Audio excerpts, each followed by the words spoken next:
All right, let's get this started. This is our first attempt at streaming here at Dark Tower Games.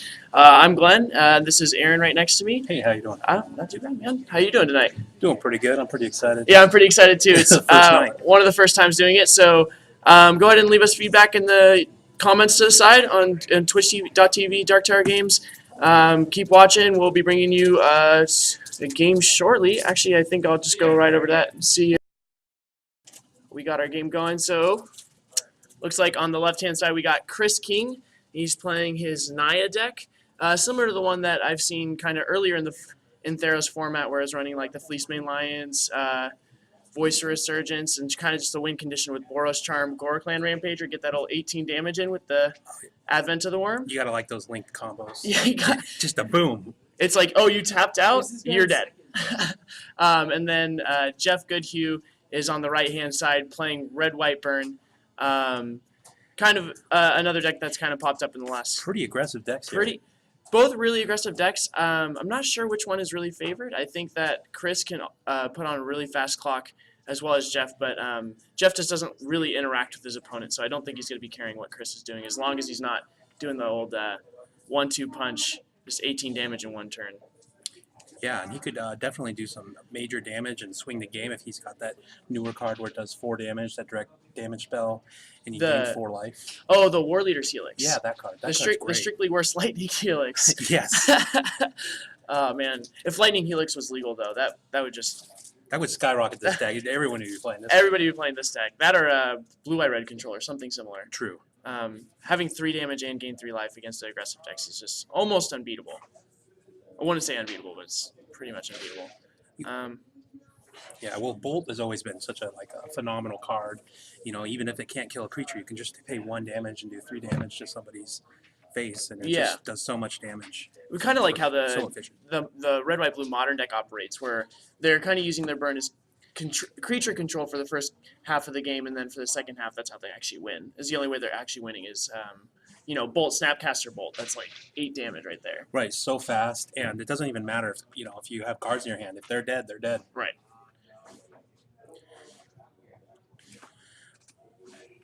So it looks like they're taking a little bit to shuffle up. Doing a little magic to shuffling here, but that's always good. It's always good to shuffle up your deck. Yeah. So you're drawing a set, opening hands. Hopefully you see 2 good ones, so we get a nice game 1 going on here for you guys. For our first match. First match, yeah. This is actually round 2. We're going to go ahead and start the timer now. This is round 2 of our FNM event. We'll be having 5 rounds and then cut to top 8. We'll only be recording the round 2 through 5, and then maybe other weeks when we get more experienced, we'll be running our future events. You'll be able to view top 8 as well. That's nice that Kris shows us his hand. We'll see if Jeff does us the same thing.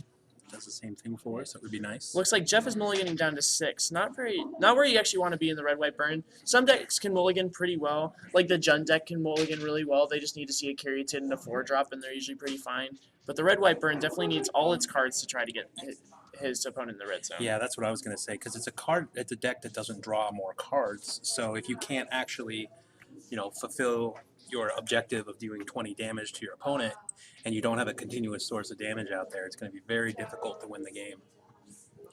Especially, they don't. Recently, Wizards doesn't really like printing cards that allow you to manipulate your deck very well. They allow like strict card advantage, like Sphinx's Revelation and Divination, but you won't ever see a Brainstorm or Preordain or Ponder printed in Standard, I don't think, anymore. Nothing of that kind of power level. Yeah, they usually like to do creature on creature battles, or something that's a little bit more on the board, something a little longer to take hold of the game. So it looks like we have an Ash Zealot and a Fleecemane Lion. Yeah. Coming down for Kris, and it looks like a Voice Resurgence. I'm going to try to see if I can fix this. The camera's looking a little blurry. Try to get back to you guys on that. Oh, and the red deck is coming out real fast with a Magma Jet here.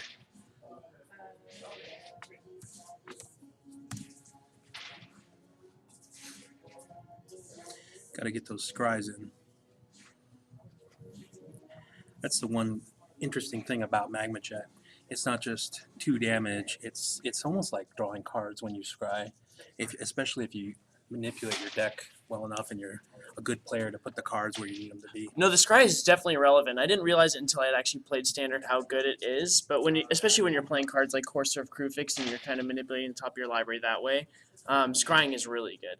A lot of times you actually see players who don't actually need the color fixing. They're just playing the lands themselves just for the scrying.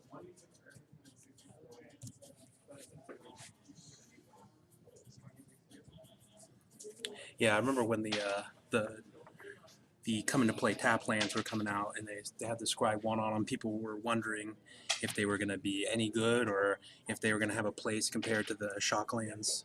But I instantly knew that they were going to be good, and yeah, here they are.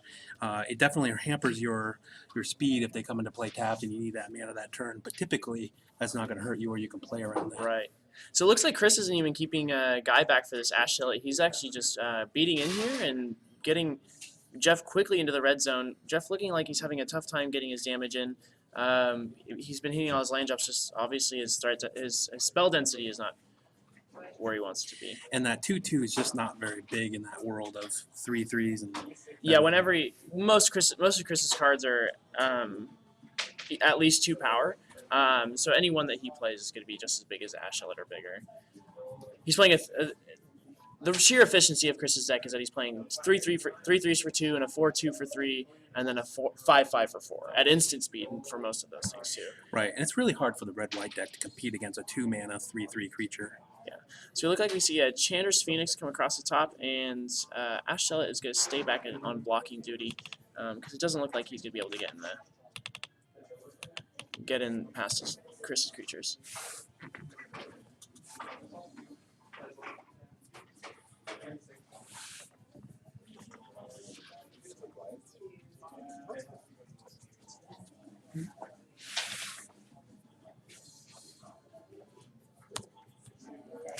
So now we got tied up on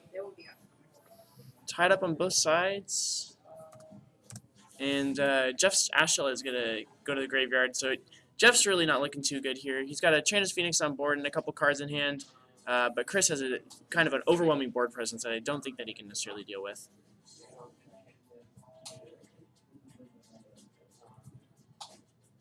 So I see Jeff kind of calculating out his next couple turns, maybe trying to figure out how he can win this game. Such a low odds for him to win. Yeah, yeah, not just like he can't just like stay alive. The red-white burn deck isn't like a control deck where you can just kind of dirtle for a couple turns and then land a huge threat. He actually just has to kill him, and so he's trying to figure out a way how he's not going to die and then kill him. So yeah, you're right. It's looking fairly dim at this point for him.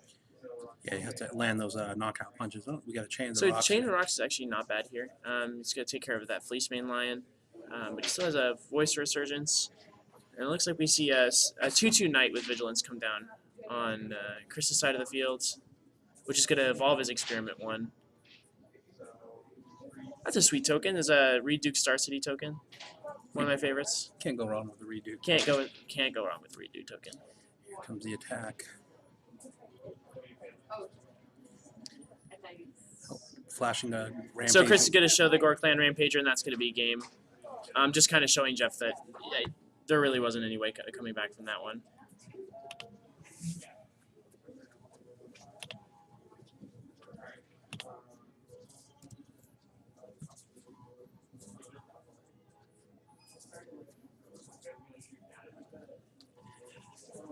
Yeah, when you're playing the burn decks and you just stop with your assault or you never really get off the ground, it's going to be very difficult to mount a strategy just because you need all of your cards, as Glenn was saying earlier, to actually do all that 20 damage.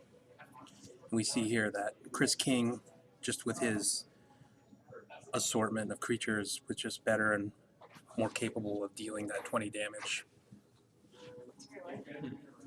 Don't know what's going on.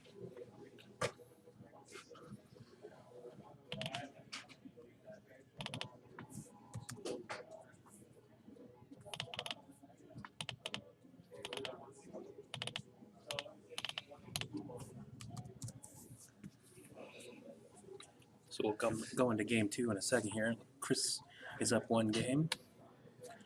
we'll see if we can get those cards and those images better for everybody out there watching the stream. Yeah, so I just asked our tech advisor, and it seems like the camera is actually in auto-focusing, and so I don't know if there's any way. We're going to check at the end of the round, but we don't know if there's any way that we can actually fix it right now because the camera is actually auto-focusing. But we could still try to commentate as best we can, looking at some blurry cards. So we're going to see, since Jeff is running the black-white Scryland, I can see a lot of sideboard options for him. Black and white generally are adding a lot of cards to the card pool, for especially in sideboards. Probably going to see some amount of Thoughtseizes come in. It's not as good in this matchup. It's really good in the kind of mid-rangey matchups or in the control matchups. But I think it's still good here just to get the larger creatures out of the way. And even though you're taking 2 damage, your deck's usually more aggressive and can not worry about it as much as the other deck. Yeah, absolutely true. Even because if you're taking a 3/3, that 3/3 probably would have done 6 damage to you anyway. So. Yeah, I wonder what Kris King is going to bring in here. Yeah, I don't know too much that he can. Maybe some amount of I've seen a lot of bows going around in the green decks and sideboards just to kind of counteract this deck. It has an activated ability where you gain 4 life for a 2 mana turn. And then maybe Nylea's Disciple. I don't think that's necessarily as good in his deck as it is in like a Jund Monsters deck or something of the sort. But yeah, it's almost like the Naya Beats deck is almost pre-sideboard against Red White Burn, just because it's like just as efficient almost as killing your opponent very quickly. Right. And it already has, and its weapons stay on the board continuously. Right. Its bodies are bigger and can generally stay out on the board rather than just like hitting him in the face once. Right. Right. Yeah.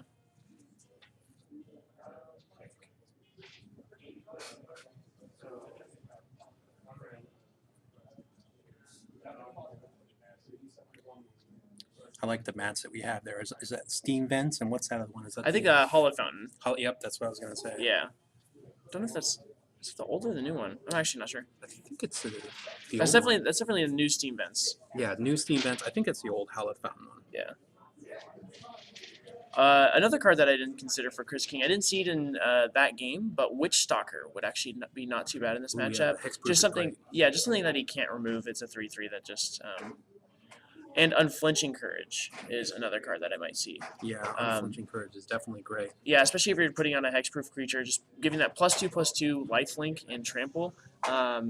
The trample isn't as relevant, but the lifelink and the +2/+2, like gaining 5 life a turn, I don't even think one swing of that is something that Jeff's tech can handle. Yeah. Oh, does it look like we have another mulligan here on Jeff's side?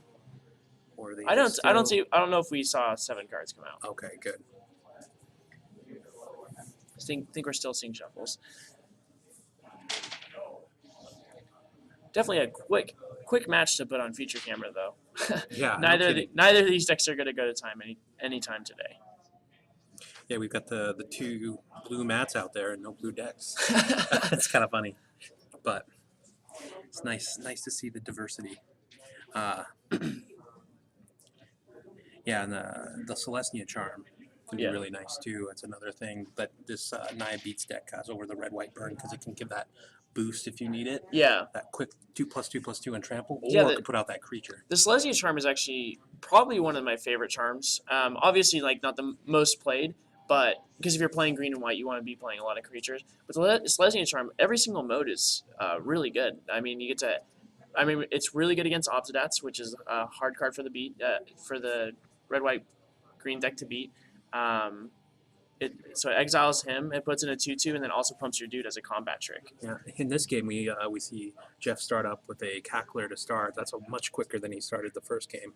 Right, he's actually seeing creature threats. Creature threats are out early, and then burn to finish him off is like where he wants to be. But Voice of Resurgence quickly put a damper in. Yeah, it looks like he missed the ground combat plan. Oh, there's a land for him. So we're going to see a Scry. Hopefully see a spell come down for him this turn as well. Yeah, but the red-white burn deck can do just fine probably with like a very low amount of lands, because if it has cards in its hand, it can just wipe you out. Yeah, I'd say you'd probably want to see your 4th land, but nothing past it.